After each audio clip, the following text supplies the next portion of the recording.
हमारे पास 500 से 700 साल पुराने स्ट्रक्चर्स हैं। कोठी बनाल आर्किटेक्चर इज वेरी फेमस।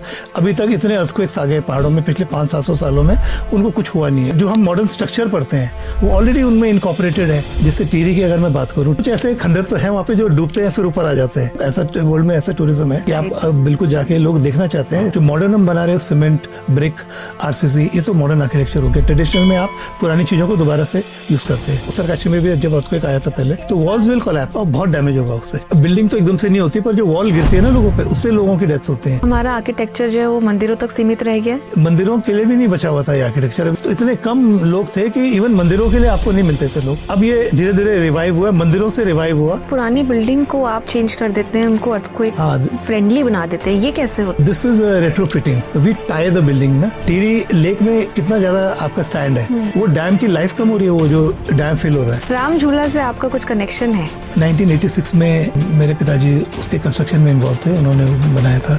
उनका नाम लिखा हुआ वहाँ पे। कोई एक लैंडमार्क, कोई बिल्डिंग अगर आपको रीडिजाइन करने को मिले, वो कौन सी होगी? राम मंदिर। उत्तराखंड अपने रिलीजियस एंड स्पिरिचुअल टूरिज्म के लिए तो जाना जाता है, साथ ही अपने टेम्पल्स के यूनिक स्ट्रक्चर एंड 900 साल पुराने कोठी बनाल जैसे आर्किटेक्चर मार्वल्स के लिए भी जाना जाता है। और जब जिक्र आर्किटेक्चर और टेम्पल्स का हो तो किशन कुडियाल का नाम सबसे पहले जहन में आता है, जिन्होंने धारी देवी टेम्पल, केदारनाथ में मेडिटेशन केव एंड महासु देवता जैसे टेम्पल्स का डिजाइन एंड रिस्टोरेशन किया और साथ ही वुड क्राफ्ट को रिवाइव करने की एक नई उम्मीद जगाई है। ट्रेडिशनल आर्किटेक्चर के एडवांटेजेस, चैलेंजेस, आर्टिसंस की कमी एंड पॉलिसी रिफॉर्म्स जैसे इश्यूज पे आज हमने इनसे बात की। आज हम उत्तराखंड के किसी भी मंदिर या तीर्थ स्थान में जाते हैं तो हमें आपके वास्तुकला की झलक दिखाई देने को मिलती है, चाहे वो पानी के बीचों बीच धारी देवी का मंदिर हो या फिर उत्तरकाशी के काशी विश्वनाथ मंदिर हो या केदारनाथ धाम की गुफा हो। तो मैं आपसे पूछना चाहूंगी कि कैसे आप आर्किटेक्ट बने, क्या आपकी जर्नी रही? आर्किटेक्ट बनने का जो सफ़र है, सबसे पहले जो मेरे पिताजी थे महिमानंद कुडियाल, वो कंस्ट्रक्शन के फील्ड में थे और उन्होंने पहाड़ों में काफ़ी उन्होंने काम किया है। और मगर जब मैं स्कूल में था तब उनकी डेथ हो गई थी, जब मैं 14-15 साल का था। उनकी इच्छा थी मैं इस फील्ड में आऊँ, तो उसके बाद स्कूल के बाद फिर मैंने ये आर्किटेक्चर लिया और रुड़की, IIT रुड़की से मैंने आर्किटेक्चर किया। और मेरे एक स्कूल के फ्रेंड भी थे, उनकी एक बहुत पुरानी फर्म दिल्ली में थी, तो उसके वजह से भी मैंने आर्किटेक्चर लिया। पवित कोठारी एंड एसोसिएट्स एक बड़ी फेमस फर्म थे, तो उन वजहों से फिर मैंने आर्किटेक्चर लिया। मेरे आर्ट में मेरा काफ़ी रुझान था, तो इस वजह से मेरा आर्किटेक्चर में। तो आपने आर्किटेक्चर उस जमाने में किया था जिस टाइम पे कोई अवेयरनेस नहीं होती थी, ज़्यादातर कमर्शियल प्रॉपर्टीज, गवर्नमेंट बॉडीज ही आर्किटेक्ट्स को हायर किया करती थी, तो प्रोजेक्ट्स लेने में, ऑन बोर्डिंग में कुछ इश्यूज होते थे पहले? नहीं, शुरू में तो मैंने पहले तो दिल्ली में काम किया 4 साल, उसके बाद उत्तरकाशी में मैंने 2000 में स्टार्ट किया ऑफिस। तो उस टाइम पे पहाड़ों में कोई आर्किटेक्ट नहीं थे। आर्किटेक्ट का एग्जैक्टली क्या रोल होता है वो लोगों को पता नहीं था। तो उस टाइम पे मैंने प्रैक्टिस शुरू करी और गंगोत्री रोड उत्तरकाशी में मेरा होम टाउन है, तो वहाँ से शुरू हुआ। फिर धीरे धीरे वहाँ पे लोकली काफ़ी ठीक रिस्पांस मिला और साथ साथ कुछ जो ट्रेडिशनल वर्क है आर्किटेक्चर, ये मंदिरों के, इनसे जुड़ने का वो मौका मिला। That I did as a volunteer. वो मेरा एक शौक जैसा था ना, वो आर्किटेक्चर बड़ा फैसिनेट करता था। तो तब ये जैसे एक मुझे पहली बार इससे परिचय हुआ यहाँ के आर्किटेक्चर से। अदरवाइज हम उत्तराखंड रुड़की में रहते हैं और हम वहाँ पे राजस्थान और जगह के देश का आर्किटेक्चर स्टडी करते हैं। कभी भी हमने पहाड़ों का ये कभी वो करा ही नहीं था, हमने स्टडी नहीं किया था कभी। हाँ, वेरी स्ट्रेंज। फिर ये मोरी बेल्ट, आपका Jaunsar belt, very fascinating structures and architecture. एक दून स्कूल में रतिन मित्रा सर थे, उन्होंने अलग अलग ये जो ट्रेडिशनल जो मंदिर हैं उत्तराखंड के, वहाँ पे जाके स्केचेस बनाए हैं। तो वो मैं दून स्कूल से हूँ, वहाँ से मुझे एक प्रेरणा वहाँ से भी मिली। तो दो स्केचेस वर अमेजिंग, जो आर्किटेक्चर, जो उसमें डिटेलिंग वाज अमेजिंग।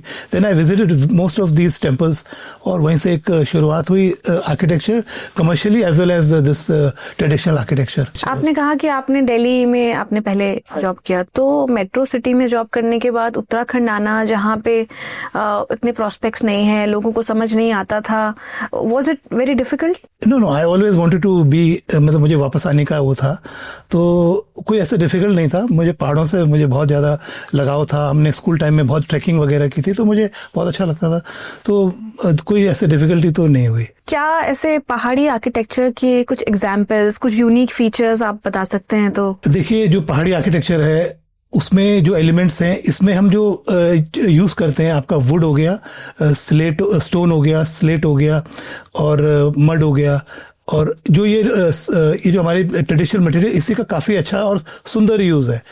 तो जो जैसे हम फैसिनेट होते हैं राजस्थान के आर्किटेक्चर से, जो पहाड़ का हमारा आर्किटेक्चर है is similar to Rajasthani architecture but in wood. हमारे रूफ्स डिफरेंट है, छतें हमारी डिफरेंट हैं, मगर ये आर्किटेक्चर बड़ा यूनिक है और इसकी सस्टेनेबिलिटी, इसकी लाइफ बहुत ज़्यादा है। हमारे पास 500 से 700 साल पुराने स्ट्रक्चर्स हैं और ये कोटी बनाल आर्किटेक्चर इज़ वेरी फेमस। अभी तक इतने अर्थक्वेक्स आ गए पहाड़ों में पिछले 500-700 सालों में, उनको कुछ हुआ नहीं है और उनकी अभी भी लाइफ पूरी 500-600 ईयर ओल्ड उनकी आंकी गई है बाय टेक्निकल बॉडीज़। तो it's a very fascinating architecture, पर इसको अभी एक एक्सपोजर की जरूरत है। अभी ये छुपा हुआ है, उतना वर्ल्ड को हमने दिखा नहीं पाए हैं, उतना हम अपने उत्तराखंड स्टेट में इसको यूज़ नहीं कर पाए हैं, पर इसमें बहुत पोटेंशियल है। इससे बहुत सारी चीज़ें जुड़ी हुई हैं, रोजगार और ये पुराने ट्रेडिशंस, कल्चर, ये चीज़ों को। आपने कहा कि राजस्थान से आपको राजस्थान के ऐसे एलिमेंट्स दिखाई देते हैं, बस वो वुड में है, तो क्या ये क्योंकि पहाड़ ठंडा इलाका है इसलिए वुड जो है वो इंसुलेशन प्रोवाइड करता है? एक तो शायद ये रीजन हो सकता है। दूसरा, ऐसा बोला जाता है कि हम राजस्थान से माइग्रेट हुए हैं, गढ़वाली लोग, जो पहाड़ी लोग बोला जाता है। तो आपने आर्किटेक्चर में इस तरह के आपने प्रमाण देखे? देखिए, ये जो सिमिलैरिटीज है ना, ये हमने मेजर ड्राइंग में जैसलमेर का किले को नापा था, उसकी ड्राइंग बनाई थी उस टाइम पे। तो वहाँ पे जो सरनेम्स थे और जो हमारे साथ आर्किटेक्ट्स थे, पुरोहित, जोशी, वहाँ पे भी वो सेम कास्ट थे। और जो उनके जो एलिमेंट्स हैं, जो आपका पिलर हो गया, जो आर्चेस हो गई, वही हमारे यहाँ बहुत पुराने स्ट्रक्चर्स में वो मौजूद हैं, उसका सेम। और जो मटेरियल क्या है, वहाँ पे स्टोन की अवेलेबिलिटी, हमारे यहाँ वुड की अवेलेबिलिटी है, तो हमारे यहाँ वो चीज़ वुड में आ गई है, तो वो वजह है। उत्तराखंड में भी अगर फोर्ट की बात करें तो देवलगढ़ फोर्ट है एंड कोटी बनाल का आपने जिक्र किया, ये जो 700-800 साल पुराना है। इनके क्या यूनिक फीचर्स हैं? दालों से भी जोड़ के ये इमारतें बनाई गई थी पहले, इसके बारे में थोड़ा सा बताइए। जो हम अभी मॉडर्न आर्किटेक्चर में जो हम अभी रह रहे हैं, जो हम ये अभी कुछ सालों में इवॉल्व हुआ है, और जो हमारा traditional architecture that is 1000 years उस इवॉल्व के होने के बाद वो आर्किटेक्चर आया था। तो उसमें क्या है कि जो हमारे स्ट्रक्चर है दे आर वेरी सस्टेनेबल। उनकी जो स्ट्रेंथ है, उसमें जो बॉन्डिंग है बिल्डिंग की, आपके वुडन बैंड्स हो गए। ये कोटी बनाल आर्किटेक्चर में क्या है कि जो हमारा अर्थक्वेक से जो चीज़ें होती हैं, अर्थक्वेक से जो हमारी बिल्डिंग को इफेक्ट होता है, तो वो चीज़ें थ्रू बैंड जो हम मॉडर्न स्ट्रक्चर पढ़ते हैं वो ऑलरेडी उनमें इनकॉर्पोरेटेड है। Horizontal bands breaking the thrust जो अर्थक्वेक से जो वो आता है, और इसमें फिर एस्थेटिक्स बहुत अच्छी है। तो ये कई चीज़ें जो हमारे, और इंसुलेशन और environmental friendly, totally use of local material, तो ये कई चीजें ऐसी हैं जो कोटी बनाल architecture is a very suitable architecture for hills of Uttarakhand. बासा होम स्टे की अगर बात करें, जैसे आपने बोला सस्टेनेबिलिटी पे बात करते हैं, तो बहुत नया स्ट्रक्चर बना है एंड इकोलॉजी फ्रेंडली बना है बोल सकते हैं। दूसरा, जो डिजास्टर है उनको सस्टेन करने के लिए बना है, बट जो आर्किटेक्ट्स हैं जिन्होंने डिजाइन दिया है वो उत्तराखंड से नहीं है, वो बाहर से हैं। तो क्या इसका कोई डिफरेंस आता है, या फिर मतलब बाहर के लोग जो पहाड़ी सेटिंग में नहीं रहे हैं, एक आर्किटेक्ट है वो किसी भी सेटिंग में जाके अपने स्किल का यूज कर सकता है, इसलिए पहाड़ी होना जरूरी नहीं है? नहीं, बिल्कुल भी जरूरी नहीं है। अगर कोई भी एक आर्किटेक्ट, एक अच्छा आर्किटेक्ट अच्छे से पहले उसका स्टडी करेगा और वहाँ का कल्चर, जो वहाँ की टोपोग्राफी, ज्योग्राफी, क्लाइमेट, और वो उसके बाद अपना जो डिजाइन देता है वहाँ के एलिमेंट्स को स्टडी करके, then it's very much fine. Garhwali और कुमाऊनी दो तरह के रीजन हमारे उत्तराखंड में है, इनमें भी कुछ डिफरेंस है कला में? यस, जो हमारा जो ट्रेडिशनल उत्तराखंडी जो आर्किटेक्चर, उसमें कुमाऊनी और गढ़वाली में बेसिकली जो गढ़वाल का आर्किटेक्चर है, it is influence by Rajasthani architecture. काफी उसमें राजस्थान का इन्फ्लुएंस है। उसमें जो हमारे जो वुड है, स्टोन है, स्लेट है, इसमें जो एलिमेंट्स है, और जो कुमाऊनी में है, Kumaoni is influence bit by Nepal, थोड़ा बुद्धिस्ट, और उस तरह से गढ़वाल में corridors, pillars, row of pillars, balconies, ये हैं, ओपनिंग्स काफ़ी हैं। जो कुमाऊँ है, कुमाऊँ में झरोके हैं, और झरोके हैं, उनके चौखट एक मेन, फिर कलर्स का वहाँ पे ब्लू कलर का काफ़ी यूज़ है, तो वहाँ पे एक उस तरह का वो है। वहाँ पे के जो डिज़ाइन पैटर्न भी है चौखटों के, वो आप देखेंगे नेपाल से मैच करते हैं, नेपाल में है उस तरह के। हाँ, तो ये फ़र्क है। ट्रेडिशनल हाउस आपने बोला कि स्लेट, लकड़ी और मड से बनाए जाते हैं। तो क्या मॉडर्न स्ट्रक्चर भी इस तरह से बनाए जा सकते हैं? क्या बन रहे हैं इस तरह के स्ट्रक्चर? ये बनाए जा सकते हैं। We can take some elements from the traditional form and we can use them in the modern context. तो वो हम कर सकते हैं। उसमें जैसे अभी हम कर ही रहे हैं, स्टोन का यूज़ कर रहे हैं, स्टोन एक्सपोज स्टोन का यूज़ कर रहे हैं। इवन वुड के काफ़ी चीज़ें अब रिजॉर्ट्स वगैरह में यूज़ हो रही है। मंदिरों के अलावा जो वुड कार्विंग की चीज़ें हैं ये रिजॉर्ट्स में यूज़ हो रही हैं। फिर मड का लुक देना चाहते हैं, तो हम क्या कर रहे हैं कि इट्स नॉट पॉसिबल कि हम पूरी मड की वो करें, तो we are treating the walls with mud फस्का, जो मड के साथ वो कुछ मिला के, स्ट्रॉ वगैरह मिला के उसके वो दे रहे हैं। बड़ा अच्छा उसका वो आ रहा है। मैंने कुछ रिजॉर्ट्स में इस तरह का यूज़ किया है। तो जो इको फ्रेंडली मटेरियल्स हैं, क्या ये आसानी से अवेलेबल है? ये एक बहुत बड़ी समस्या है। मतलब जो हमारे यहाँ जो आर्किटेक्चर, जो ट्रेडिशनल आर्किटेक्चर जो विलुप्त हुआ है या हो रहा है, तो उसका कारण है कि अवेलेबिलिटी ऑफ मटेरियल। वहीं पे स्लेट की पूरी खान है, ठीक है, और स्लेट की थोड़ी रिक्वायरमेंट है। बिल्कुल ऐसे मैसिव इंडस्ट्री उस तरह से नहीं है, पर हम वहाँ से स्लेट नहीं ले सकते। स्लेट रूफ में यूज होता है। रूफ में यूज होता है। वुड हमारा बहुत अवेलेबल है, वहीं पे पेड़ गिरते हैं। वहीं पे अगर उनको सेल करने का सिस्टम हो तो लोग पहाड़ में ले लें। वो पहले देहरादून आती है, फिर यहाँ से आप लेते हो, फिर इल में जाती है, तो कॉस्टिंग उसकी चेंज हो जाती है। हिमाचल में क्या है, हिमाचल में स्लेट हो गया, स्टोन हो गया, इनका एक सिस्टम है जो आप लोकल मटेरियल ले सकते हो। यहाँ पे बहुत मुश्किल है। आपको देहरादून में भी अगर पत्थर में घर बनाना है तो पत्थर आप कहाँ से ला सकते हो? यही नरेंद्र नगर से ऊपर इतनी रोड कटी हुई है, बहुत सारा पत्थर पड़ा हुआ है, but you can't bring it here. There should be some policy कि गवर्नमेंट इंकरेज करे कि आप ये आपका ट्रेडिशनल वर्नाक्युलर ये चीजें आप यूज करो। मैं ये अभी देहरादून में फेस कर रहा हूँ। कोई एक साइट है तो वहाँ पे पत्थर चाहिए, पत्थर बिल्कुल यहाँ नरेंद्र नगर से ऊपर कहीं अवेलेबल है, पर लाने का सिस्टम बड़ा कॉम्प्लिकेटेड है। तो पीपल आर रेडी टू पे, पर उसका जो पूरी प्रक्रिया है इट्स नॉट फ्रेंडली। तो सरकार को सिस्टम जरा वो करना पड़ेगा। तो थोड़ा सिंप्लीफाई प्रोसेस की रिक्वायरमेंट है। रिसोर्सेज भी कम है, बट जो अवेलेबल है वो उसका प्रोसेस भी बहुत कॉम्प्लिकेटेड है। तो it's like discouragement to use जो ट्रेडिशनल मटेरियल यूज करना भी चाहे तो टफ हो जाता है। क्या गांव में बनाना आसान है? गांव में बनाना कंपैरेटिवली आसान है। वहाँ पे लोकल स्टोन मिल जाता है, फिर ये वुड मिल जाती है। वुड गांव को ना कुछ वुड अलॉट होती है, तो उससे भी लोग अपना वो कर लेते हैं जो चीजें उस तरह से। पर वहाँ पे भी अब जाके थोड़ा थोड़ा वो अवेयरनेस आ रही है कि पुराने घरों की क्या महत्वता है, धरोहर और पुराने इसका क्या महत्व है। अब जो होम स्टेज बन रहे हैं, जो बन रहे हैं, उसमें लोग पुराने उसकी वैल्यू समझ रहे हैं। अदरवाइज मेरे को याद है कुछ समय पहले, 10-15 साल पहले, लोग जो लकड़ी निकलती थी उससे उसको पिलर वगैरह काट के जलाने में यूज हो रही थी वो। जो घरों में, हाँ, जो घरों में निकलती थी लकड़ी काफी तो ऐसे डैमेज और उस फॉर्म में। और आज से 15 साल पहले तो उसकी कोई वो नहीं थी। अब धीरे धीरे फिर लोगों ने इसकी इंपॉर्टेंस समझी, इन चीजों को कलेक्ट किया, और वो कई प्लेन्स में भी यूज हो रहे हैं वो। और मैं कुछ रिजॉर्ट के प्रोजेक्ट्स है उसमें ये पुराने जो यूज्ड जो घर डिसमेंटल हुए उनका मटेरियल यूज हो रहा है। टिहरी डूबा था उस टाइम पे। उत्तरकाशी में माघ मेला होता है सन 2000 उसके आसपास, तो वहां पे जो घर टूटे होंगे, एक ने पूरा बहुत बड़ा स्टॉल लगा रखा था, ये पुराने तिबारी, और वो मैंने भी उस टाइम पे लिए थे तब तो। अच्छा। तो मैं अपने रिजॉर्ट में मैंने यूज किया था। तो टिहरी गांव में जो टिहरी बहुत सारा वहां से मटेरियल तो वेस्ट हुआ है। अब थोड़ा जो कुछ लोगों ने कलेक्ट किया, दे सोल्ड इट। टिहरी तो अपने आप में काफी हमारा कल्चरल लॉस भी बोलेंगे उसको। यस। क्या इस तरह के जो डेवलपमेंट्स होते हैं, जैसे डैम्स बनते हैं, जो डेवलपमेंट हमने देखा कि टिहरी जो हमारा डैम की वजह से ही आज डूब गया है, माइग्रेट हो चुका है, ये आर्किटेक्ट पॉइंट ऑफ व्यू से आप क्या इसके बारे में सोचते हैं? जैसे टिहरी की अगर मैं बात करूं, टिहरी में एक राजा का किला था, फोर्ट था, आपका पुराना दरबार, और ये पुराने मंदिर थे वहाँ, बद्रीनाथ वगैरह के पुराने मंदिर थे, पुराना आर्किटेक्चर था।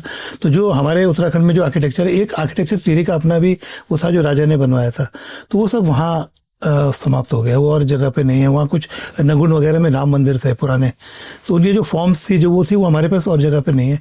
तो कई चीज़ें उसके हेरिटेज, हमारा बहुत सारी हिस्ट्री, बहुत सारा वो उसी में वो हो जाता है।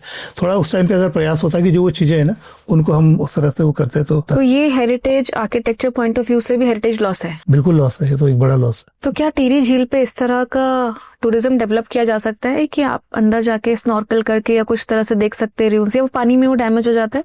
कुछ ऐसे खंडर तो है वहाँ पे जो डूबते हैं फिर ऊपर आ जाते हैं। हाँ। ऐसे नगुड़ में भी वो है, बिल्कुल हो सकता है वो। ऐसा वर्ल्ड में ऐसा टूरिज्म है हाँ, कि आप बिल्कुल जाके लोग देखना चाहते हैं। इस वेरी हिस्ट्री ना, तो हिस्ट्री को लोग देखना चाहते हैं, तो वो तो बिल्कुल किया जा सकता है। अभी भी जब पानी घटता है तो वो ऊपर दिखते हैं, ऊपर दिखता है, तो दैट विल बी वो है वहाँ पे। वर्नाकुलर आर्किटेक्चर की बात आपने करी, क्या होता है vernacular architecture? Vernacular architecture basically is a local architecture which has evolved with the tradition and culture उस जगह के हिसाब से। जो आपका ट्रेडिशनल जो आर्किटेक्चर है वो वर्नाकुलर आर्किटेक्चर। क्या डिफरेंस इसमें होता है, मतलब नॉर्मल जो हम घर बना रहे हैं? वर्नाकुलर आर्किटेक्चर में जो हम एलिमेंट्स और जो हम मटेरियल और जो चीजें यूज करते हैं वो ट्रेडिशनल चीजें हैं। जो मॉडर्न हम बना रहे हैं सीमेंट, ब्रिक, आरसीसी, ये तो मॉडर्न आर्किटेक्चर हो गया। ट्रेडिशनल में आप पुरानी चीजों को दोबारा से यूज करते हैं। तो मटेरियल्स एक हो गया कि हम मटेरियल्स इको फ्रेंडली यूज करते हैं, मड एंड वुड, आपने बोला स्टोन, स्लेट। इसके अलावा क्या स्ट्रक्चर में भी कोई डिफरेंस होता है? स्ट्रक्चर में, डिजाइनिंग में तो डिफरेंस होता है, एस्थेटिक्स में डिफरेंस होता है, लुक्स में डिफरेंस होता है, उसका आउटलुक में डिफरेंस होता है। कहा जाता है कि वर्नाकुलर आर्किटेक्चर रेजिस्टेंट है, जो जितने भी डिजास्टर्स होते हैं, लैंडस्लाइड है या फिर अर्थक्वेक, स्पेशली अगर बात करें तो अर्थक्वेक डिजास्टर के लिए काफी इंपॉर्टेंट है कि आप वर्नाकुलर स्ट्रक्चर में अपना कोई घर बनाइए। तो कैसे ये प्रोटेक्ट करता है? इसका जो फाउंडेशन है, फाउंडेशन के ऊपर जो उसके ऊपर जो भी लेयर्स हैं वो उसमें बैंड होते हैं, बिल्डिंग टाइड अप होती है आपकी। जो कोठी बना हमारा आर्किटेक्चर है, तो we have this stone walls, they are thick walls, वो एनवायरनमेंट के हिसाब से भी और स्टेबिलिटी के हिसाब से भी 1.5 फीट 2 फीट की दीवारें होती हैं। फिर इसमें वुडन, हर थोड़ी लेयर्स पे वुडन बैंड होते हैं। It ties up the building. तो building is totally tied up. तो अर्थक्वेक आता है तो बिल्डिंग हिलती है पर कुछ होता नहीं है उसको। तो वो building is tied up by these bands. अभी क्या हो रहा है, जो मॉडर्न आर्किटेक्चर हम स्ट्रक्चर पढ़ते हैं तो हम फाउंडेशन में उसको टाई करते हैं। फिर ये जो जितने भी आपके देखे होंगे जो ये बिल्डिंग्स बनती हैं आजकल, जो कमर्शियल कॉम्प्लेक्स, तो you are tied at the foundation, then you are tied at the roof. जो आपकी वॉल्स है ना वो फ्री है, उसमें बैंड है ही नहीं। तो जब अर्थक्वेक आएगा, उत्तरकाशी में भी जब अर्थक्वेक आया था पहले, तो वॉल्स विल कोलैप्स और बहुत डैमेज होगा उससे, क्योंकि बिल्डिंग तो एकदम से नहीं होती पर जो वॉल गिरती है ना लोगों पे, उससे लोगों की डेथ्स होती हैं। तो वो एक फॉल्ट है उसमें, जो मॉडर्न हम जो स्ट्रक्चर्स करते हैं। ये जो हमारा फ्रेम स्ट्रक्चर है, तो फ्रेम में they just tied at the roof level, then ऊपर डोर बैंड लेवल पे तो कोई है ही नहीं। और जो हमारा पुराना आर्किटेक्चर था उसमें सेवरल सिल लेवल, हाँ, वो पूरा टाइड अप होता है। Even the walls are tied up. In modern architecture structure will remain but walls will collapse, तो डैमेज उसमें। आप कह रहे हैं कि हमारा जो पुराना आर्किटेक्चर है वुड से उसको हम रिंग्स जो बना लेते हैं स्क्वायर शेप में, उससे पैक करते हैं अलग अलग लेयर्स में, एंड वो जो है मंदिर या घर को स्टेबिलिटी प्रोवाइड करता है। इसी के कंटेक्स्ट में बात करना चाहूंगी ग्लोबल लेवल पे। जैसे दुबई को बोला जाता है कि एडवेंचर और बिल्डिंग के लिए बहुत फेमस है दुबई, आर्किटेक्चर मार्वल बोला जा सकता है दुबई को। तो वो भी बिल्डिंग्स जो है अर्थक्वेक फ्रेंडली हैं। बुर्ज खलीफा की बात अगर करें तो बुर्ज खलीफा तो काफी, मतलब इतनी हाइट में 150 से ज्यादा उसमें फ्लोर्स हैं। तो वो बिल्डिंग्स और हमारे यहाँ का स्ट्रक्चर कैसे अलग है या सेम है? नहीं, जो ये फाउंडेशंस, जो जो बिल्डिंग्स हैं, दे आर प्योरली, वो तो मतलब बिसाइड्स अदर मॉडर्न थिंग्स, वो अर्थक्वेक के लिए बिल्कुल रेजिस्टेंट है। वो तो उनके तो वो तो दे आर फ्लेक्सिबल। उनका तो काफी अच्छा जो पूरा सिस्टम है वो अर्थक्वेक से अफेक्ट नहीं होंगी वो बिल्डिंग्स। तो वो मॉडर्न मटेरियल क्या ऐसा होता है? नहीं, they have used steel. Steel है, वो थोड़ा फ्लेक्सिबल है, तो उस तरह से उन्होंने जो पूरा फ्रेम है ना उसका, तो that is flexible. Like with earthquake it can shake but nothing will. Similar जैसे वुड शेक करता है, जैसे आपने बोला वर्नाकुलर आर्किटेक्चर की वुड में तो क्या होता है कि आपका वो शॉक ब्रेक हो जाता है। If this is one single structure, this will, rigid structure will have, जो दीवार में दरारें आती हैं वो नहीं आएंगी। हाँ, तो ये तो फ्लेक्सिबल, वो तो उसमें तो स्टोन्स हैं और फिर लेयर्स हैं, तो शॉक वहीं पे अरेस्ट हो जाता है, वो ऊपर तक नहीं जाता, उसमें क्रैक्स डेवलप नहीं होते, वो बैंड रोक देते हैं क्रैक्स को। तो स्टील का स्ट्रक्चर तो काफी एक्सपेंसिव भी होता है। एक्सपेंसिव होता है। मैं अपना घर बनाना चाहूँ, मुझे मान लीजिए कि ट्रेडिशनल चीजों का यूज करना है, जैसे आपने बोला मड, पठाल यूज करने हैं, तो क्या एक मॉडर्न टच देके मैं इस तरह का घर अपना बना सकती हूँ? बिल्कुल बना सकते हैं, बिल्कुल आप बना सकते हैं। आप उसमें मतलब मॉडर्न चीज़ों के, मॉडर्न कॉन्सेप्ट, मॉडर्न जो कंफर्ट, वो सब चीज़ें रखते हुए आप ट्रेडिशनल चीज़ों का यूज़ करके एस्थेटिक्स और उस तरह से इसको कंबाइन करके आप बड़े अच्छे तरीके से एक बना सकते हैं। तो क्या अभी आर्किटेक्चर एंड आर्टिसंस अवेलेबल हैं इजीली? अब धीरे धीरे अवेयरनेस आई है और धीरे धीरे इस पे नई जनरेशन जो हमारे काफ़ी कम हो गए थे, विलुप्त हो गए थे, जो जनरेशंस खत्म हो गई थी, जो ये ट्रेडिशनली ये काम करती थी, उनके भी नई पीढ़ी अब इस काम में आगे आ रही है। आपके ये जौनसा रीजन है, आपका ये रवाई एरिया है, तो इसमें कई लोग अब आगे आ रहे हैं, अभी अवेलेबल है। क्या इस तरह के कोई एजुकेशन इंस्टीट्यूट्स हैं जो ये सर्टिफिकेशन कोर्स या फिर कुछ इस तरह की पढ़ाई करा रहे हैं, जहाँ पे हमारा जो पुरानी शैली है ताकि वो रिवाइव हो सके, नई आर्टिसंस इसमें आए? बिकॉज पुरानी पीढ़ी तो अब शायद नहीं रही, और देखा जाए तो हम सब माइग्रेट भी कर चुके हैं बेटर अपॉर्चुनिटी और जॉब्स के लिए।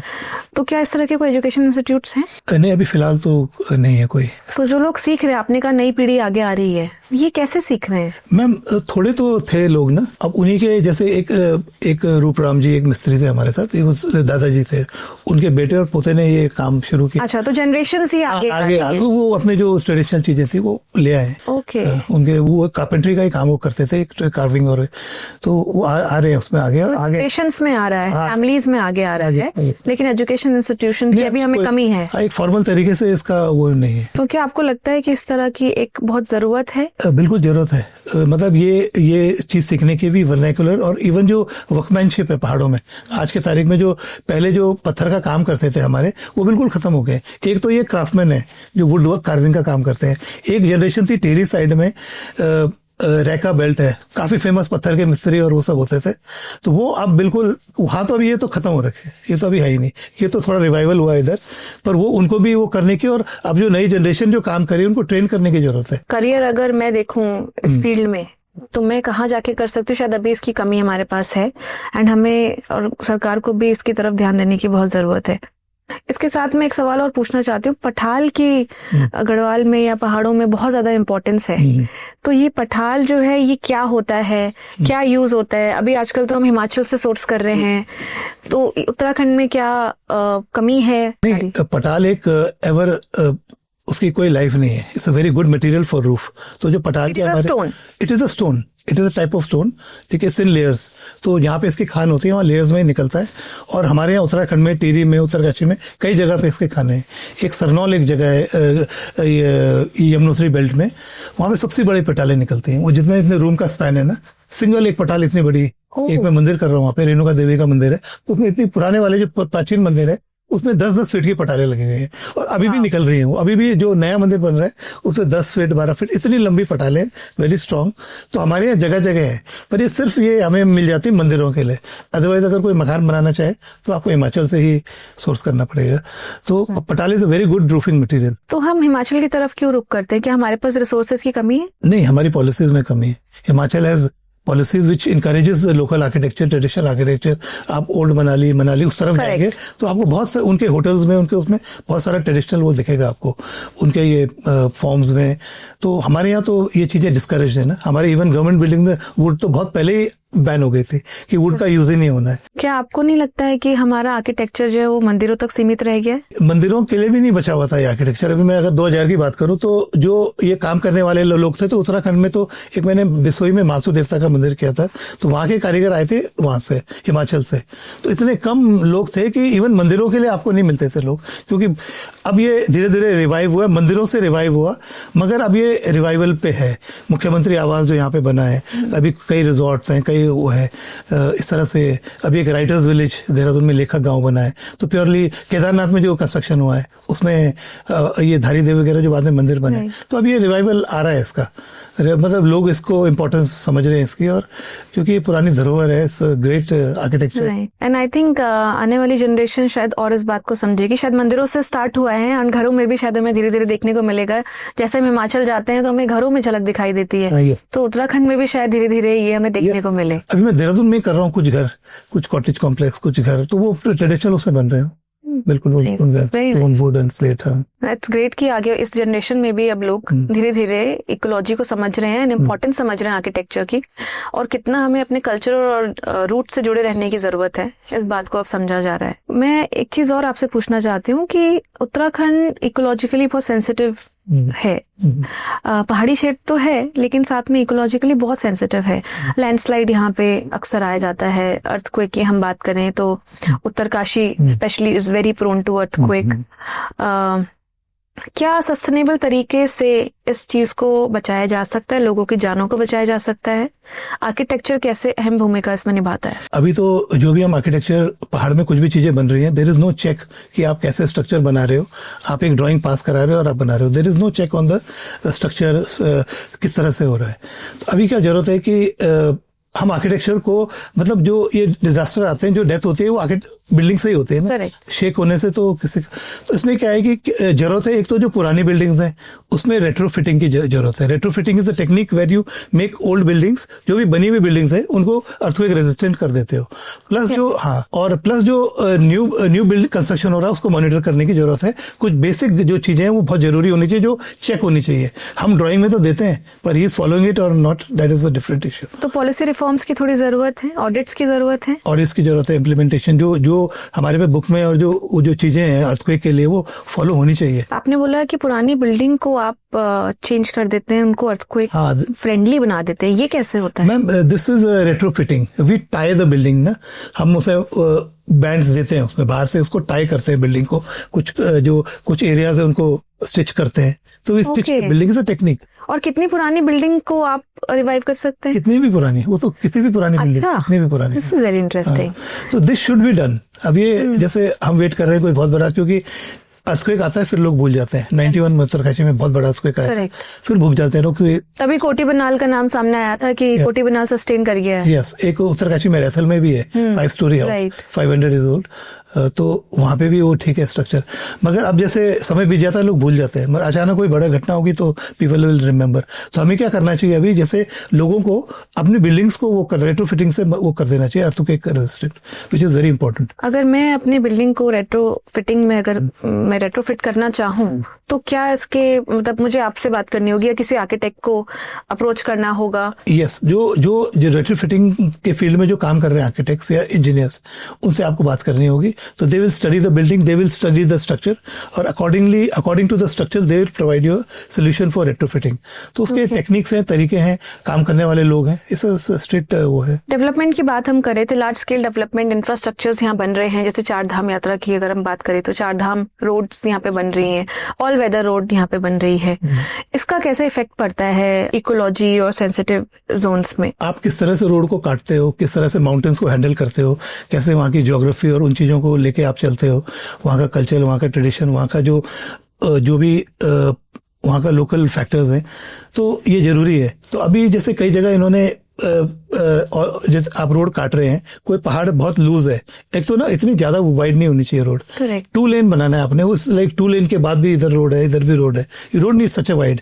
As you cut the mountain उतनी हायर आपका ये यहाँ से रिटेनिंग वॉल आएगा। तो कई जगह डबल लेन रोड बनी है धनौल्टी से, बहुत कटिंग हुई नहीं है, बहुत ही कम कटिंग हुई, तो वो आपको बहुत ज्यादा एक्स्ट्रा बनाने की जरूरत नहीं है।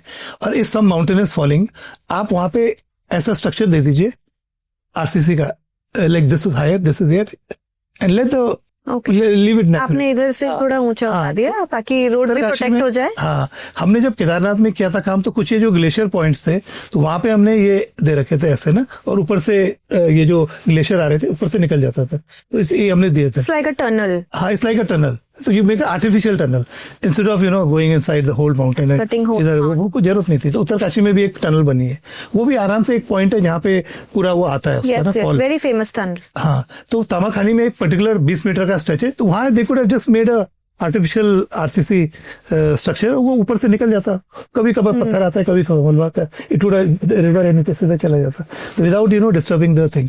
तो वैसे उत्तरकाशी में से जस्ट पहले देव कट एंटायर माउंटेन, पूरा उसका ट्रीटमेंट किया, मेरे ख्याल से 150 करोड़ का ट्रीटमेंट एक माउंटेन का, और मतलब आधा किलोमीटर सड़क होगी, एक आधा किलोमीटर उसके लिए, और वो it came down after that treatment. तो finally they made this artificial tunnel thing. क्या ये 4 धाम प्रोजेक्ट जो नया बन रहा है, इसमें इस तरह की टेक्निक्स यूज हो रही है? बिल्कुल, ये बहुत जरूरत है कि आप एक बिल्कुल एक ब्लाइंड उससे ना चले, यहाँ टनल काट दे, यहाँ से आप ये जहाँ पॉसिबल है वहाँ आप आराम से इन चीजों को ले, जैसे सिरो बगड़ है वहाँ पे आपका धारी देवी के, वहाँ पे भी you can make a structure like this and it can. अभी आपने एक 12-15 किलोमीटर की ब्रिज बनाया, फिर सड़क ले गए, फिर वहाँ से, that's a huge investment, it's not correct. आप यहीं रूट हमने बना लिया, पूरा रूट ही ले जाना पड़ा आपको, कुछ एरियाज को बाईपास करना पड़ा हमेशा के लिए।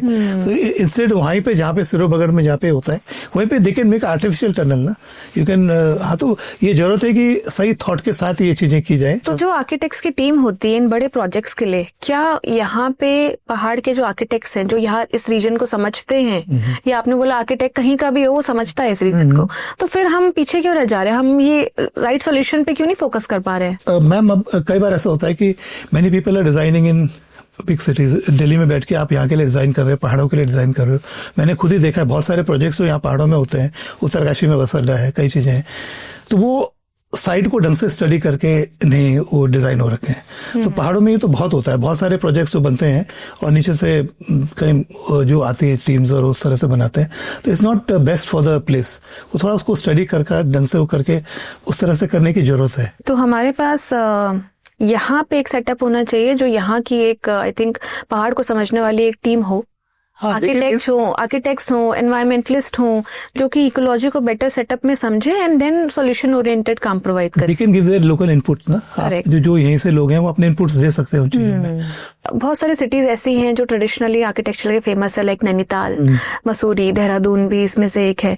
तो क्या हम अर्बनाइजेशन की आड़ में कहीं ना कहीं हम ये एस्थेटिक्स खो रहे हैं? अभी तो कोई आर्किटेक्चरल जो एक पहचान है वो तो धीरे धीरे खत्म हो रही है। Like Mussoorie had this traditional British houses और वो भी बहुत पुराने, चक्राता में है, नैनीताल में है, तो धीरे धीरे तो वो खत्म हो रहे हैं।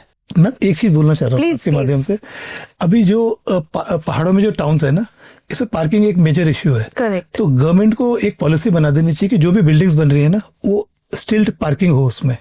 अभी उत्तरकाशी में विश्वनाथ चौक पे इन्होंने एक बहुत बड़ा एरिया डिसमेंटल करके वहां पे एक हॉस्पिटल बिल्डिंग बन रही है, तो एक बिल्डिंग हम भी बना रहे हैं उधर, तो इसमें बहुत इजीली स्टिल्ट पे बन सकती है और नीचे बहुत सारी 100-200 गाड़ी की पार्किंग आ सकती है।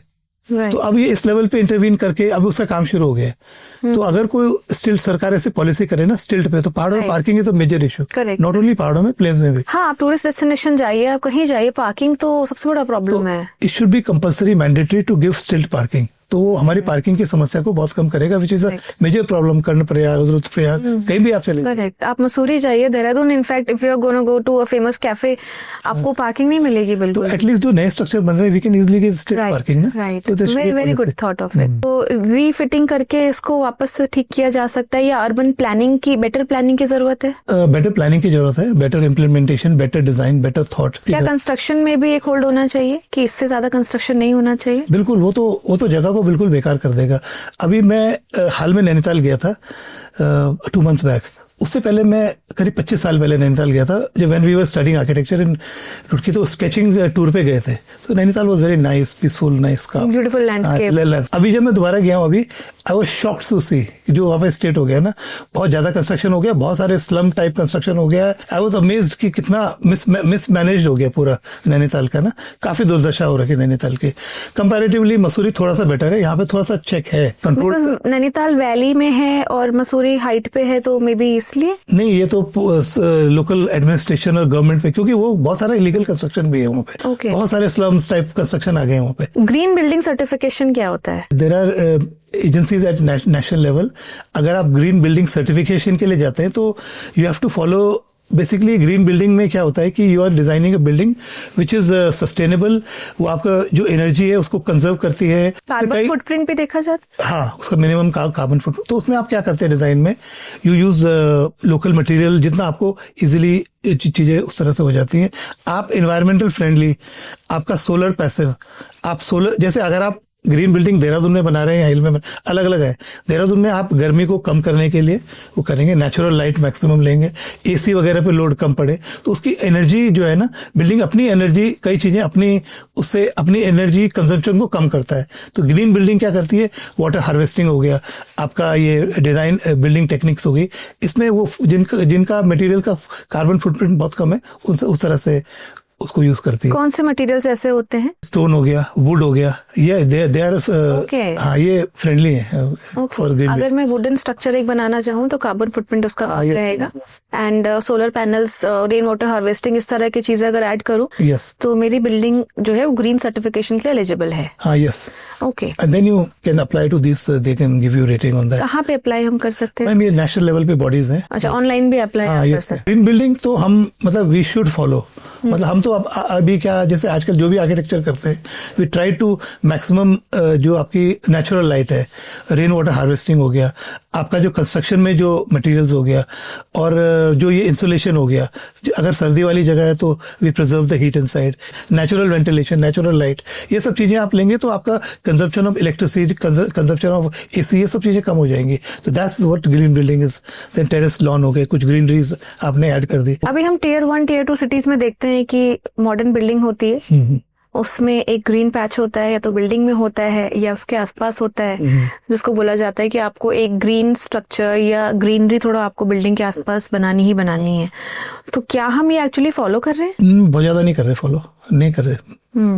आप देहरादून में देख लीजिए, बहुत सारे जो गवर्नमेंट अभी बिल्डिंग्स बनी है राजपुर रोड के आसपास, वहाँ ग्रीन पैचेस है ही नहीं उसमें। तो जैसे पॉलिसी की आपने बात करी कि हमें better audits and policy reforms की थोड़ी जरूरत है, उसका चेकिंग ऑन दैट। अगर हमको अपना आर्किटेक्चर प्रिजर्व करना है, स्पेशली हिमालयन बेल्ट की बात करें, तो हम क्या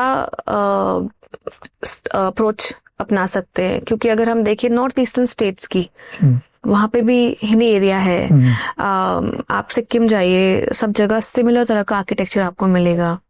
तो क्या पॉलिसीज में डिफरेंस है? बिल्कुल पॉलिसीज में डिफरेंस है।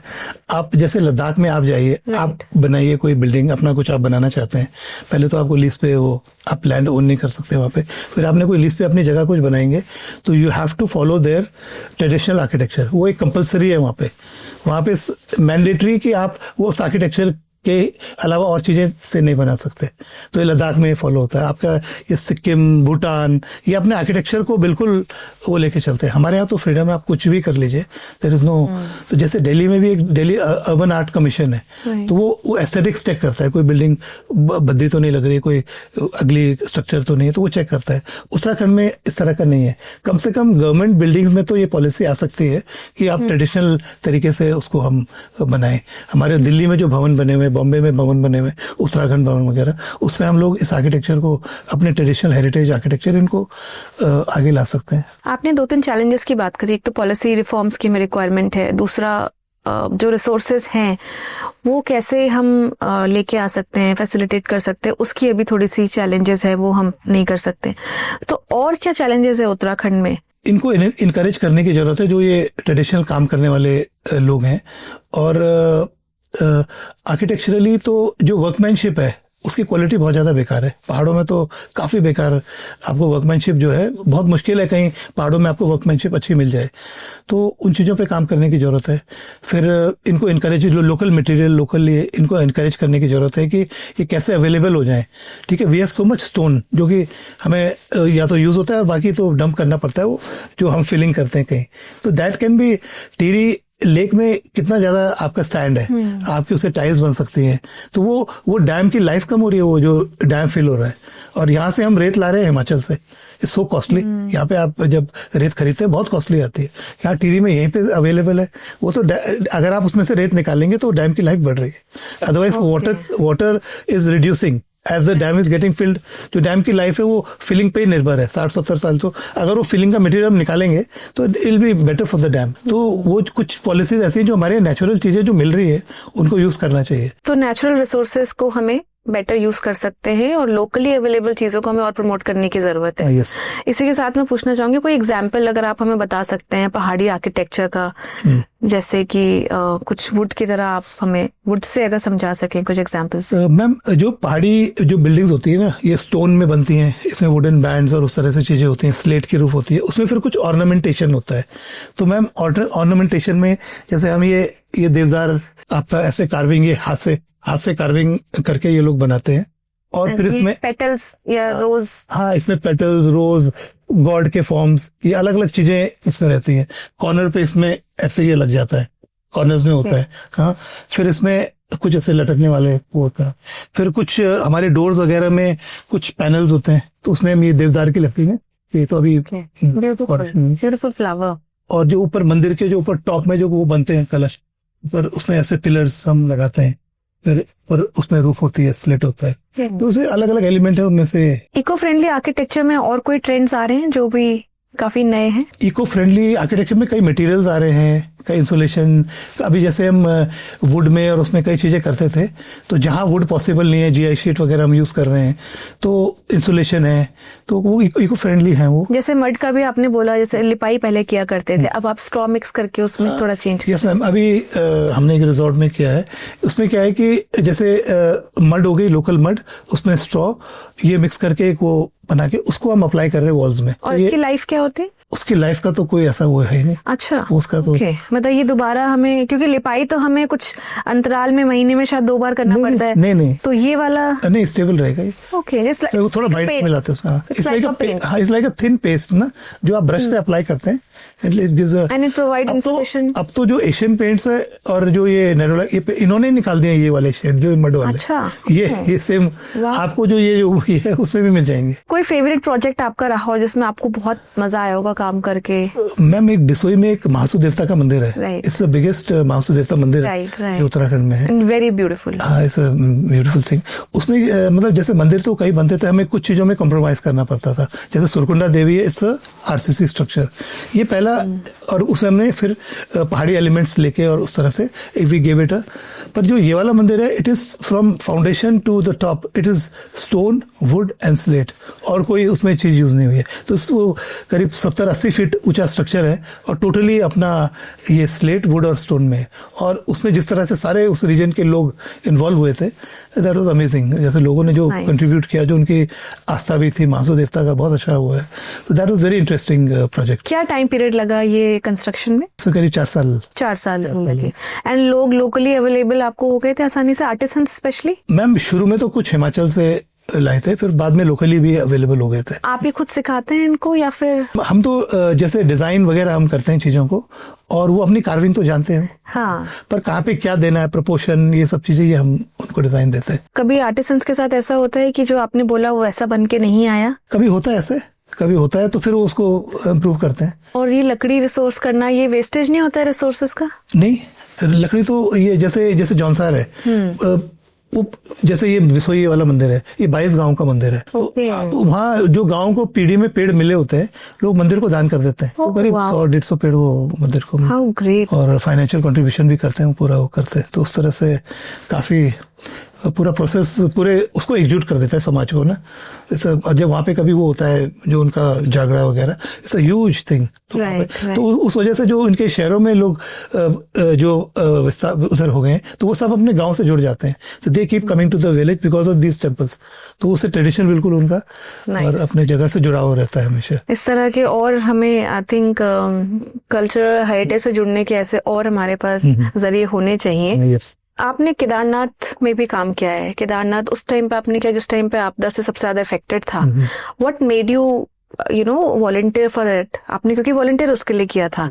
एंड केदारनाथ गुफा जो आज हम देखते हैं, जहाँ हमारे प्राइम मिनिस्टर भी गए थे, तो कैसे आपके मतलब जहन में ये बात आई, कैसे आपने उसका डिजाइन किया, क्या चैलेंजेस आए? जो केदारनाथ आपदा आई थी, उसमें मेन जो फोर्स और मेन जो इंस्पिरेशनल थे वो कर्नल अजय कोठियाल सर थे। वो उत्तरकाशी NIM में he came as a principal, and he was a very daring and बहुत एक जबरदस्त उनके खुद से वो परफॉर्म तो उनके साथ हम उन्होंने जो NIM से पास आउट माउंटेनियर्स हैं उनसे वो एक वो करा था कि अपील की आप लोग you volunteer for this work. उस टाइम तो रेस्क्यू का ही काम हो रहा था, पर धीरे धीरे he was given the task of restoration of Kedarnath. तो I had done courses from NIM, I was also an student, तो I volunteered as an architect. तो तब इट वाज वेरी इंटरेस्टिंग वहाँ पे, फिर वहाँ रहना, महीनों तक हम लोग वहीं रहे। तो वहीं पे ऑफिस सेटअप करना, फिर वो जो पुराने ड्राइंग बोर्ड पे हम ड्राइंग बनाते थे, उस तरह से वहाँ पे चीज़ें हुई। फिर रास्ता और वो चीज़ें बढ़ते बढ़ते फिर काफ़ी स्कोप ऑफ वर्क बढ़ता चला गया। रोड्स, हेलीपैड, घाट्स, शंकराचार्य समाधि, जो कॉटेजेस, जो हाउसेस, फिर उसमें एक ये कुछ प्राचीन गुफाएं थी वहाँ पे। तो वहाँ पे मेडिटेट करते थे साधु लोग ना, पर वो बड़ी वैसी कंडीशन में थी। तो ये थॉट आया कि इनको वो किया जाए। JSW का काफ़ी अच्छा रोल था और इनको रिस्टोर किया जाए। मगर उसमें क्या था कि वो तो एक वैसी थी, बस जैसे रॉक के नीचे एक जगह थी। तो what we did is like उसको एक डोर देना, एक सामने वो वॉल देना, थोड़ा स्लेट यूज करना, उसके साथ एक टॉयलेट अटैच करना, फिर थोड़ा सोलर का यूज था, यूज सोलर ऑल्सो, लाइट वगैरह सोलर से है, तो वो यूज करके फिर ये केव्स को रिवाइव किया। तो ये पता नहीं था कि बाद में इसका वो होगा। आपको मालूम था इतना पिकअप हो जाएगा और फिर और एक गुफा के बाद और भी गुफाओं का बात चलेगी? नहीं, वो ऐसा तो कुछ पता नहीं, ऐसा तो कुछ भी नहीं। तो वुड से, मड से बना है वो या स्टोन? स्टोन से बना है। स्टोन से बना है वो। Only stone? हाँ, स्टोन। स्टोन है, स्लेट है, ग्लास का भी यूज है। अच्छा। हाँ, ग्लास का यूज है, सोलर का यूज है। क्या चैलेंजेस आए केदारनाथ वैली में काम करने में? केदारनाथ वैली में क्या था कि जैसे जो रामबाड़ा से ऊपर देयर वाज नो वे ना, 11-12 kilometre there was no way, पूरा माउंटेन। तो challenge was to first to make a bridge, go across, रास्ता बनाना। फिर ये था कि लाइक इन 28 डेज जब धाम का यात्रा खुलनी थी, उस साल बर्फ भी बहुत ज्यादा पड़ी हुई, तो चैलेंज वाज टू इतने कम टाइम में कैसे इसको वो करा जाए। तो इसका एनआईएम में जब वो सर ने इसका एक मॉडल तैयार किया और कैसे इसका काम होगा, तो ये did a very practical, he is एक फौजी और एक ऐसे वो है। तो उन्होंने क्या करा है कि इसका जो एस्टिमेट भी बनाया, उससे पहले 13 लाख का, इसका 13 करोड़ का एस्टिमेट था। तो सर ने उस तरह से एस्टिमेट बनाया, कितने लेबर, कितना गेंद फावड़ा, कितनी गेंती, कितना क्या, ऐसे करके 5 करोड़ में, और वो विद इन 28 डेज हम धाम तक पूरी सड़क बनाने में कामयाब रहे। 1000 लेबर अलग अलग मोर्चे पे, हाँ, at the same time people are working at Rambara also and in Kedarnath also. तो पैचेस ऐसे करके, तो फाइनली जब वो धाम के जब पट खुले थे, तो एक ब्रिज रह गया था, वो भी गवर्नमेंट एजेंसीज वो सेइंग कि 1 महीना लगेगा इसमें, वो 2 दिन में वो ब्रिज तैयार हो गया था, वैली ब्रिज जो लास्ट में। और जब 2014 में ये वो जब वो खुले पट, तो डोली उसके ऊपर से गई और पूरा फिर इट वाज। तो challenges were there was no light, there was initially बहुत काफी कोल्ड था, फिर ये फोन्स वगैरह नहीं थे, फिर ये सब चैलेंजेस से आपको साइड पे ही काम करना था, साइड पे डिजाइन करना था। तो पर लीडरशिप और कर्नल कोठियाल वो खुद उसको लीड कर रहे थे, खुद वहां पे रह रहे थे। और अप डाउन केदारनाथ कितने चक्कर, एक दिन में 2-3 चक्कर अप डाउन हो जाता था, सारी साइड्स को देखते हुए जाना, देखते हुए आना। तो he himself was living in the same tent and कोई टॉयलेट्स नहीं थे। कितना टाइम लगा इसको बनाने में? उस टाइम पे तो जो रास्ता स्टोर किया था, वो तो 1 महीना लगा था। उसमें हेलीपैड बने थे, 2 हेलीपैड बने थे। फिर फिर उसके बाद फिर आगे केदारनाथ में फिर जेसीबी भी हम लेके गए, जो उठा के लेके गए थे, डिस्मेंटल करके एक छोटी वाली जेसीबी ले गए थे। तो उस तरह से it was challenging and very interesting. कोई ऐसा प्रोजेक्ट है जो आपको बहुत फेवरेट है आपका? मैम, एक एनआईएम में म्यूजियम बना है, तो वो भी मतलब जैसे मंदिरों को छोड़ के, जैसे फर्स्ट एक उस तरह से जो प्योरली एक ट्रेडिशनल आर्किटेक्चर में बना है, तो it is there in Uttarkashi. काफी उसका अच्छा वो है, अच्छा आर्किटेक्चर आया उसका, अच्छा बन के आया है वो। कितना टाइम लगा था इसको बनने में? 2 साल लगे उसको। 2 साल म्यूजियम बनने में लगे थे। तो जैसे Himalayan museum built in totally Uttarakhand style, तो अंदर से मॉडर्न है और बाहर से टोटली ट्रेडिशनल। वाओ। सो कोई ऐसी बिल्डिंग या कोई ऐसा इंसिडेंट जो आपको कोई चाइल्डहुड मेमोरीज में रहा हो, या इनफैक्ट ना आपकी लाइफ में कभी कोई इम्पैक्ट किया होगा? आई एम श्योर आपने काफी आर्किटेक्चर पढ़ा है अक्रॉस इंडिया। कोई ऐसी बिल्डिंग जो आपको लगता है कि ये तो मतलब इट्स आर्किटेक्चर मार्वल? अगर बहुत छोटे की बात करें तो पहले जब गंगोत्री हरसिल तक रोड थी ना, तो मेरे फादर ने दराली से आगे ब्रिज और ये रोड्स बनाई थी। उस टाइम पे जो मुकबा है गांव, उसमें ये विल्सन कॉटेज है, और मुकबा में जो पुराने 200-250 साल पुराने मकान है, ये ट्रेडिशनल वुडन आर्किटेक्चर में, तो वो काफ़ी फैसिनेटिंग थे। विल्सन कॉटेज एक बड़ा सुंदर स्ट्रक्चर था जो बाद में जल गया था, बड़ा फेमस। तो वो काफ़ी चाइल्डहुड मेमोरीज में वो है। And recent? मैम रिसेंट तो बाद में ये राजस्थान के काफ़ी फोर्ट्स थे। और ये मैंने ये जो इधर जो राजराजेश्वरी मंदिर देवलगढ़, वहाँ पे जो पुराने जो हमारे राजस्थान के सिमिलर आर्किटेक्चर टोटली स्टोन में, वहाँ पे वो काफी फैसिनेटिंग है। कोई ग्लोबल आर्किटेक्चर से कुछ ऐसी एडवाइस या कुछ ऐसा कि हम जो अडेप्ट कर सकते हैं? टेक्नोलॉजी है, हाउ टू मेक क्लाइमेट के हिसाब से, how to make your architecture best, sustainable and energy efficient. तो वो जो लेटेस्ट टेक्निक्स हैं, कुछ मटेरियल्स हैं, और ये चीज़ें हमें यूज़ करने की ज़रूरत है। और स्ट्रक्चरली और उस तरह से, जैसे शहरों में स्पेसेस कम है, तो उसमें उस तरह से हाई राइज में हम जा रहे हैं या कुछ है, तो उसमें क्या टेक्निक्स, क्या उस तरह से वो सब चीजें हैं, यूज कर सकते हैं। इसके अलावा कोई एक लैंडमार्क, कोई बिल्डिंग अगर आपको रीडिजाइन करने को मिले, वो कौन सी होगी? इंडिया में, ग्लोबली, या उत्तराखंड में? मैं उत्तराखंड में तो ये भरारी सैन में जो विधानसभा भवन है, दैट वाज एक नई बिल्डिंग थी विधानसभा, फिर हमारी आइडेंटिटी उत्तराखंड का आर्किटेक्चर, वो बड़े अच्छे से उसमें किया जा सकता था। तो अगर वो बिल्डिंग रीडिज़ाइन या उसी को रिफर्ब करना, तो that will be a good project. And पूरे इंडिया में अगर कोई ऐसा बिल्डिंग हो? राम मंदिर। राम मंदिर, वेरी फैसिनेटिंग। राम मंदिर तो अपने आप में काफी सुंदर बना है और अभी भी बन ही रहा है। क्या चेंजेस होते जो आप? शायद जो उसका जैसे पूरा स्ट्रक्चर है और जो उसका जो गर्भगृह का जो पार्ट ऊपर जा रहा है शिखर, तो शिखर का जो प्रोपोर्शन है ना, वो पूरे स्ट्रक्चर के से पतला है। वो इट शुड बी थोड़ा वाइडर। कई बार ये काफी चैलेंज आता है मंदिर के डिजाइन में ना, गर्भगृह छोटा होता है तो which goes up, that has to be in proportion with the entire structure ना। तो जो आप उसका पूरा ऐसे स्ट्रक्चर देखेंगे और जो गर्भगृह जो शिखर जा रहा है ना, वो थोड़ा पतला है, तो उसके प्रोपोर्शन में थोड़ा सा चेंजेस हो सकते हैं। मैं तो वापस से दोबारा चेक करूंगी कि क्या कैसा स्ट्रक्चर है। राम मंदिर की आप बात करी, मैं राम झूला की बात करना चाहूंगी। राम झूला से आपका कुछ कनेक्शन है? मैम, राम झूला 1986 में मेरे पिताजी उसके कंस्ट्रक्शन में इन्वॉल्व थे, उन्होंने बनाया था। तो वो वहाँ पे आते जाते हम लोग काफी हमारे ऋषिकेश में। आई थिंक हर कोई ही राम झूला में कभी ना कभी गया है, लैंडस्केप एंजॉय किया है, गंगा जी को क्लोजली देखते हैं। तो जो राम झूला है वो आपके पिताजी ने वो उस टाइम पर बना 1986 में। ओके। क्या टाइम इसमें लगा होगा? मैम इससे 2 साल। एंड आप कितने बड़े थे उस टाइम? 13 ईयर्स। तो राम झूला में आप अभी कभी जाते हैं तो फादर की याद आती? हाँ बिल्कुल बिल्कुल, उनका नाम लिखा हुआ है वहाँ पे।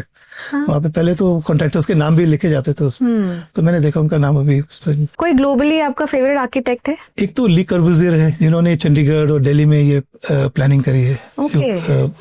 और एक फ्रैंक लॉयड राइट है, ज़हा हदीद।